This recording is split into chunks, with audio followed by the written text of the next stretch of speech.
ndagusuje wowe uhisemo gukurikira Alphonse Sport TV muri iki gitondo. New Sport Update.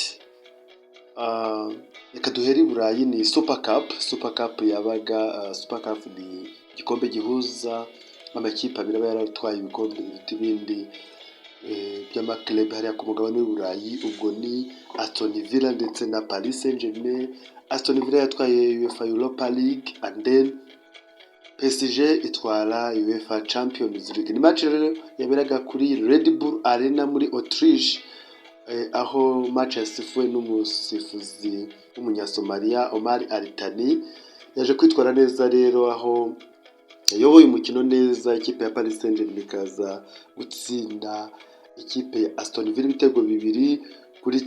Witwa Kivica yatsinze ku minota 20 hamwe na Desire Doué, hamwe n'umukinnyi wa Aston Villa yishyemo agatego kamwe witwa Majo. Reka dukomereze n'ubundi muri transfer. Fenerbahce yarangizanyije na Romelu Lukaku kuri miliyoni 6 z'amayero. Manchester City na Enzo Fernandez. Manchester City yatanze bid ya miliyoni 120, bivuze ngo birenda kurangira Enzo Fernandez umukinnyi w'ikipe ya Chelsea ashobora kujya muri Manchester City. Nyuma ya Super Cup, ikipe ya Liverpool yajyanye bid ya miliyoni 100 kuri Bradley Barcola mu ikipe ya Paris Saint-Germain. Ese biraza gukunda? Tubihange amaso. Manchester City n'ubundi yanze bid ya miliyoni 80 kuva kuri Barcelona irashaka Rodri Cascante. Ibintu birakomeye cyane, yanze kurekura hamwe na Real Madrid. Twibuke ko ishaka uyu mukinnyi. Victor Osimhen arifuzwa na Al Hilal yo muri Saudi Arabia. Ese biri buze gukunda? Jadon Spence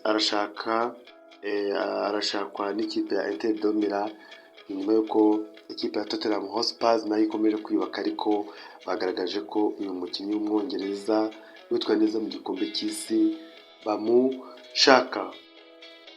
Lewis Skelly, turabibutsa yuko Manchester United yamushakaga ndetse na Chelsea, ariko nyir'ubwite n'ikipe ya Arsenal yashatse kumugurisha, ariko nyir'ubwite uyu mwana w'umusore yavuze ko ashaka kwigumira muri Arsenal habona projet zifatika.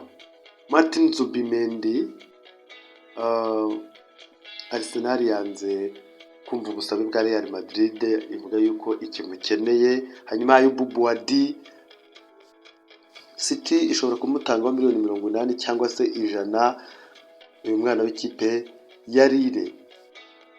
Parinya, Newcastle iramushaka. Hanyuma Ibrahim Mbaye yavuze ko adashaka kujya muri Bayern Leverkusen, ahubwo yashakira kwigira muri Liverpool. Uyu mukinnyi w'umunyasenegal utari kubona umwanya mu ikipe ya Paris Saint-Germain. Umukinnyi witwa Memphis Depay, iragumura mwibuka abafana ba Man U. Uyu mugabo w'umuholandi rero yamaze kuvuga ko atongera amasezerano mu ikipe ya Corinthians, avuga ko ashaka kwigira ahandi. Paul Pogba yasesha amasezerano hamwe na Monaco, bivuze ngo arashaka nawe kwigira ahandi. Douglas Luiz, Juventus, yavuze ko badashobora kongera kumutiza, ahubwo bamubona ko ashobora kubafasha nk'iyi season.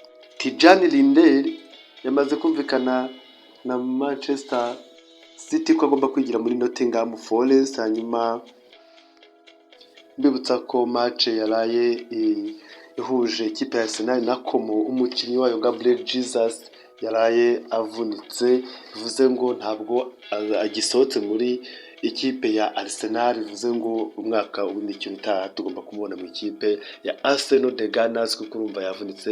Hanyuma muri African Women Cup, ikipe ya Algeria yarasezerewe na Mali ku bitego 3-1.